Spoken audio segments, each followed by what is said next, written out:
James Day, public television pioneer and chairman of the CUNY TV Advisory Board, passed away in April 2008. His legacy includes the series Day at Night, which aired for 130 episodes beginning in 1973. The program features interviews with many of the great thinkers and achievers of the 20th century. These 30-year-old programs have been restored. The interviews remain fresh and relevant today, exploring issues that are still important to society. Showing them again is CUNY TV's tribute to Jim and his contributions to public television.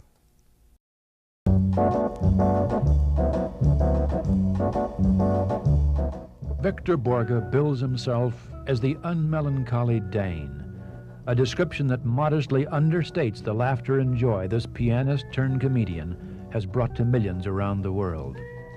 If his father, who played the violin in the Royal Danish Symphony, hoped for a son to follow in his musical footsteps, this son was not one to follow in anyone's footsteps. Long before he fled the Nazi occupation of his homeland, Victor Borge found the magic and the fortune to be made from combining a talent for music with a facile wit and a sense of the absurd. And as if to prove that every Dane has at least two sides to his character, he found time between world tours, one-man shows, command performances, and television specials to start, of all things, a highly successful business marketing frozen Cornish hens.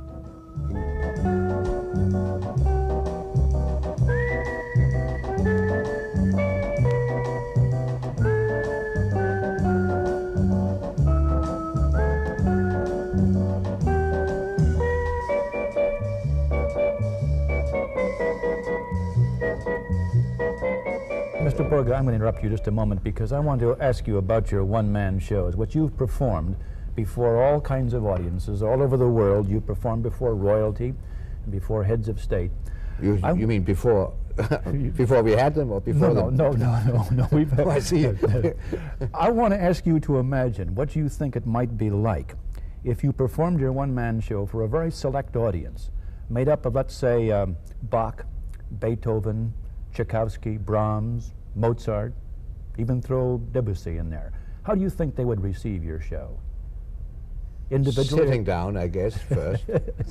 And I think I could compare it with an audience, or some people that have had an audience. For instance, when I did a luncheon performance for the New York Philharmonic some years ago, when Bruno Walter and Metropolis and all the leading musicians in New York and names, you name them, were all there, sat with napkins in front of their faces, not because they wanted to hide themselves, but I think it was from laughter that they wanted. Yeah, I think the composers would have done the same, because when I perform, for instance, with symphony orchestras, which I do very often, I conduct the evening, and then in between I will do some of my piano things, and of course they are the first one to grasp the humor and the depth of the humor in it. And they times they break their instruments, you know. They do? Yes, not deliberately, I guess. But these are my, you know, it's cliche, my best audience, as we normally say. And I think that the composers would also, I mean, I have played. Well, they were men of humor, were they not? We've Of course, some of them. handed them as though they were men of great stern mien and. Yes, that's the way they have been writing about them. You see these heads, these busts of them, they look terribly serious. Yeah, I wonder. We never see their bodies. I wonder why. Which one would you choose to perform before if you had that selection to make? Which one do you think would be most appreciative of the great composers that you yourself That play I don't and know. I don't know, because what I would do would, of course, not ridicule this particular person. And I don't ridicule, I just make fun of. There's a big difference between making fun of and fun with. And I have fun with, not of. For instance, when I play with the symphony orchestra, I never use the orchestra as a scapegoat or as a gimmick. I do it with them and for them. You see, and the same would be the same with the composer. I have a young singer who has been with me now for a couple of years, and we do some travesty, you know, on opera singing, and I accompany her, and all I do are things that normally are being done, but I may underline them a little more. And the same when you do an opera parody. What do? If it is not funny to see a 250-pound prima donna who's supposed to be 17 or 18 years old, you know, a little skinny thing. We don't. It's almost a way of looking at it, as you say, underscoring it. Exactly. Something that we all see, but of course we blind ourselves to the humor sometimes because we are expected to take it quite seriously. If people only knew what is being said by, for instance, singers during an opera, doing the most dramatic thing, where they whisper to each other and sometimes try to get to lose their mind, you know. And if people knew what takes place in the minds of musicians, for instance, when they perform, or I think that it would enlighten them quite a lot, and I think it would justify many of the things I do. I talked with one distinguished musician and asked him what went on in his mind when he played, and he told me it was a sheer concentration upon the music which it required. There are some musicians where apparently this is not always the case then. Well, there are certainly musicians who, when they concentrate on it, they're frightened. Frightened? Yeah, they get frightened. One of the things that ruined my career as a concert pianist, so to speak, was fright.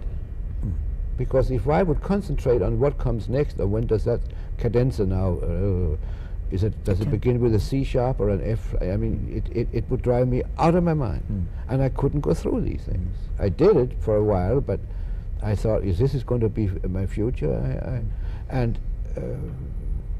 I know, you know very well also, that some of the great pianists of our time, like the Horowitz, have gone through hell, you know, sometime before a concert and during it, and they don't want to perform.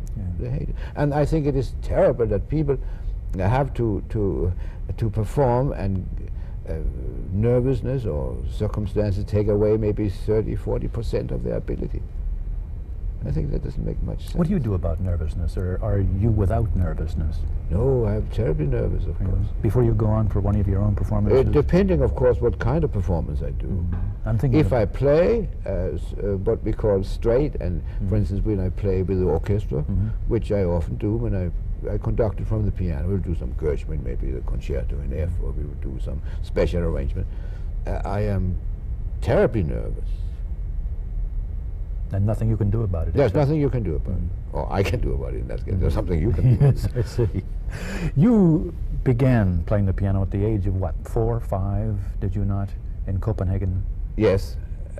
Well, whenever I could reach. And, whenever you could reach. Were you encouraged or forced to play the piano? No, your father was a musician. No, I was forced not to by the neighbors. He was a musician who played in the Royal Symphony, was he not? Yes, he was there for 33 years. As a violinist? Yes. Why? Actually, he played viola. Oh, did he? Yeah. Why did you take up the piano, or did it take you up? Because my father used the violin all the time. I see. A good enough reason. Then you became... I told you, there were 33 years. Yes, I see. As a matter of fact, we hardly recognized him when he came home. You did become a concert pianist, as you've said. Yes. And played for how many years? Until now. I mean, you were more or less... Yes. Oh, I don't know. You were more or less a child. You were a child prodigy. I was a child prodigy, yes. I'm not that any longer. I see. It must be something of a handicap to be a child prodigy. Yes, particularly when you aren't anymore. Yes, of course. It has its advantages, of course, but it also has its disadvantages. The disadvantages is that, or rather the advantage is that you are featured, but you do not accept that while it happens, really, because you don't know the difference. You see, it's only afterward, when you are not featured anymore. That becomes more difficult. Then it becomes very difficult. Because more is expected of you, I suppose. But I changed from, in other words, when I was going to make my own life and support myself, I had pupils. I was supposed to be a very good teacher, they said. Yes. Absolutely straight, too. Oh, yes. You see, the funny thing is about humor, there's a funny thing about humor, is that it is very serious. The only thing that is funny is when it's not humorous. because then it becomes funny, you see. Odd, funny? When it's not funny, it's odd, or No, not funny? Now, if you can repeat what I said first, then I can continue. I don't think I can. No, humor itself is not funny. It is the seriousness that makes humor. I mean, a very serious situation, one of the standard things is a person falls in a banana peel, for instance. Now, that is darn serious, isn't it? But you can't help laughing if you see it on the stage, if somebody does it. If somebody does something terribly serious, then it is hilariously funny. In other words, if I come in on the stage and I am going to play the beginning of the Tchaikovsky piano concerto, and I'm sitting on a bench, on a piano bench, normally a pianist sits on an upholstered bench or stool, you know, that they can elevate and whatever. Now, I have seen this happen, and I'm doing it myself. I'm not doing it anymore because I hurt my arm doing it, but I used to do it. Now, this pianist came in and sat on a polished wooden bench, you know, and was used to the leather bench, which would not make him scoot, you see. And he did the first chords of the Tchaikovsky piano concerto. Boom, boom, boom, and he slid right off the bench. Now, this is damn serious. Yes, it is. Yes, but when I do it, ha ha ha, it's hilariously funny. But it was done, actually. And some... Well, I doubt that people laughed when he did it. Oh, no, they were shocked, of course. Absolutely. But when I do it, I don't think they're shocked. It's partly what you expect, isn't it? But you see, you have to do it. What do we have? Don't we have a lot of things with people with silk hats and funerals and in the vaudeville, you know, the funeral attendants, you know, the sketches, and it has to be, the more serious it is, the more humor there is to be found in it. Death in itself is, of course, not particularly funny, but there is no situation that can be serious enough to not have a glimpse of humor in it, because I consider humor to be between the well, I'm not prepared to say these things, so I'm stuttering a little, but it is quite an interesting subject. A man in efficiency, no man is perfect. Can we agree with that? Absolutely. With all respect, of course. Most especially. And for the producers and the directors. The difference between where we stop and perfection is where humor sets in. In other words, if some persons are 70% perfect, 90%, 92%. It's that gap in between. The gap in between is where hilarity begins. This is where we cannot. I mean, you can take. Pardon. I'm sorry. I wonder who was interrupting. I was going to take you back to Copenhagen. You may not want to go back there right now. I wondered where hilarity set in with you with respect to... When I was born. Of course. But there was some point in your career, and different stories are written. You winked at some ladies in the front row of the audience or during a serious concert or something. Now, I suspect these stories are apocryphal, but there was a point where you switched from serious music to serious music with humor. Or there wasn't. Where was the gap? No, I didn't switch. It happened very slowly, you know, just like you build a road or you build a house. Anything we do is nothing is suddenly. It didn't happen one day. It couldn't. Of course it couldn't. But I think it is a matter of chemistry. I think I was created like anybody else, but with an ability, musical ability, and a sense of humor, which is a chemistry of which I consist, partly, right? That came with the equipment, more. That came with the equipment, yes. And that's what happened. And these two things have finally got together, you know, and become... And you became the leading comedian in Denmark. Well, I would... when you ask me who is your favorite composers, I will not do that. Or who is your favorite actor, I will never tell you that, because I might hurt somebody who is just as favorite. Therefore, I cannot answer that question. I'm sorry, I didn't put it as a question. I know, of course. but I couldn't give you an answer to it, even if it wasn't a question. I see, all right. Or if it weren't a question. But in your comedy in Denmark, I am told, I read, that you did make fun of the Nazis, which were a threat at that point to Denmark, to all of Europe? Well, may I refer to what I said before, that the more serious the situation, Yes. the more it calls for humor and the more it hits. The But more there is to... and you felt it called for humor, of course.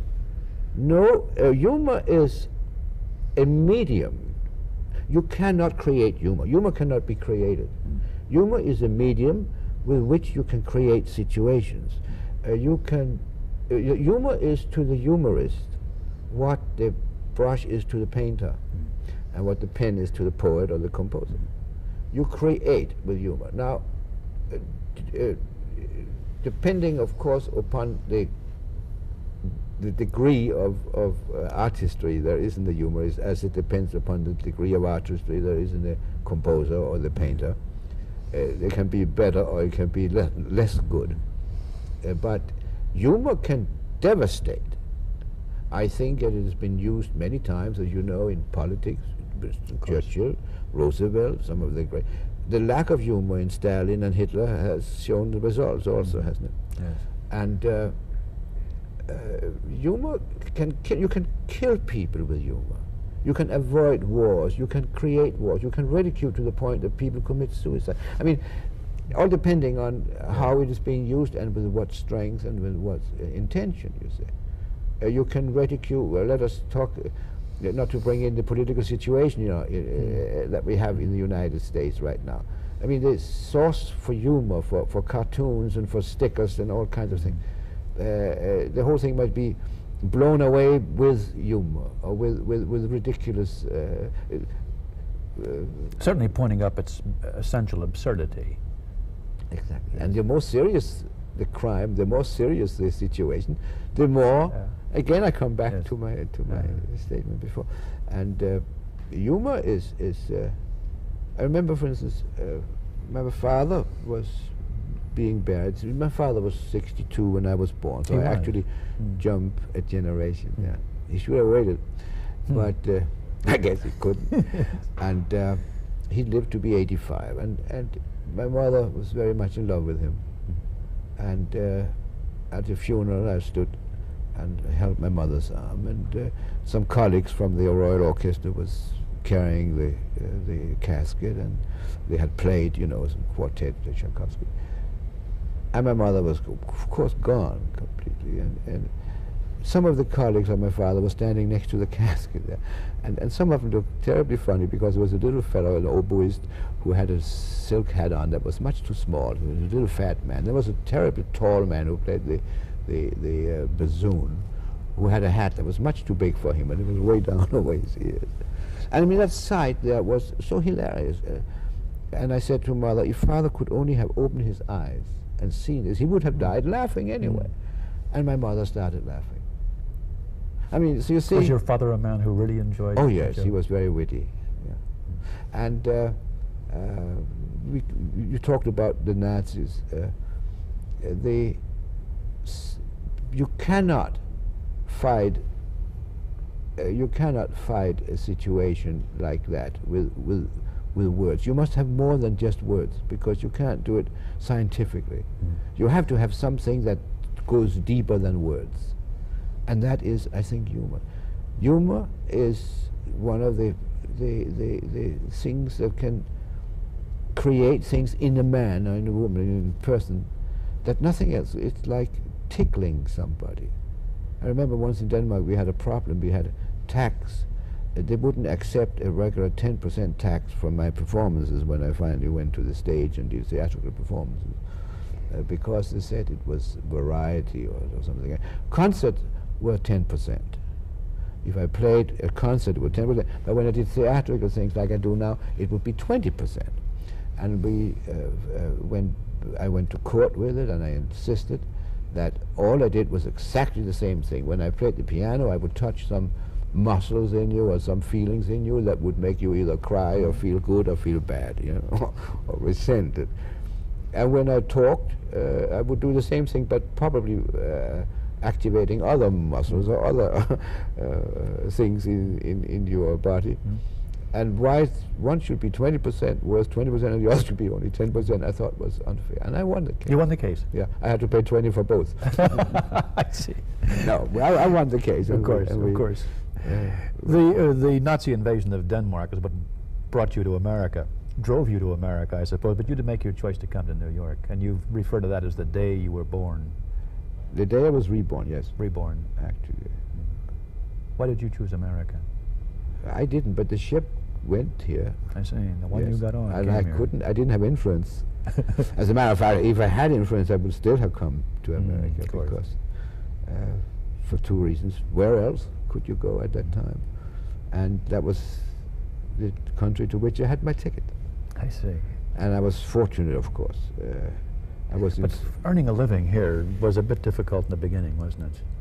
It is always a difficult thing. Well, I was thinking because... It was impossible because I couldn't speak the language and nobody knew me. As a performer, this would be difficult unless you played the piano, of course. Yeah, but you just don't go around just playing a piano. You have to know somebody first. And, I remember I was introduced somebody told me to go down to Florida because to Palm Beach and maybe get involved with some of the big balls and parties there, you know, I could entertain or play. Of course, I couldn't talk, I couldn't say a word. And I went, they sent me to a local agent. And he said, what do you do? I said, well as I could say it, I play the piano. He said, there were talk that he was going to get me a job at one of the big festivals or something like that. And he said, what do you play? I said, play the piano. He said, well, if somebody asks you to play, for instance, the Blue Danube, what do you do? So I say, well, I play the Blue Danube, of course. I say, okay, let me hear it. I said, do you have some music? And he gave me some music. It wasn't the blues, whatever it was. And I played it upside down, you know. And then I turned the page around and I said, I'm sorry. And I did. He threw me out of the office. He did? Yeah. Didn't appreciate it? No, he said, you can't even read music. Your first break came with Bing Crosby, I gather. Yes. Did you really chauffeur a family out west to get out west? I didn't have a family. I mean, not your family, but a family. Oh, yes, I chauffeured. No, it was some friends of mine who had a daughter. Their daughter was going to get married in San Francisco and would like to have a car out there. And there was my chance was to come to the West Coast, where Hollywood, of course, loomed.